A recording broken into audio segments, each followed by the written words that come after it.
1 hari setelah dilaporkan mengalami kendala mesin, KM Kayla akhirnya berhasil ditemukan di perairan Selat Makassar, atau tepatnya di 53 nautical mile arah tenggara Majene.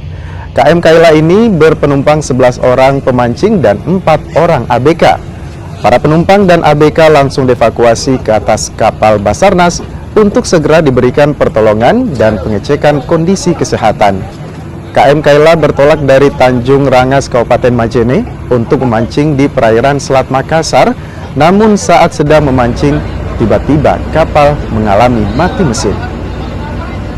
Kantor Pencarian dan Pertolongan Mamuju menggerakkan tim rescue dengan menggunakan kapal KN SAR Parexit 251 melaksanakan pencarian dari Pelabuhan Belang-Belang Mamuju menuju lokasi kejadian dengan jarak kurang lebih 96 nautical mile dengan estimasi perjalanan kurang lebih 5 jam. 15 orang korban yang terdiri dari 4 orang ABK dan 11 orang pemancing yang berada di KM Kayla bisa ditemukan oleh teman-teman tim rescue dalam kondisi selamat.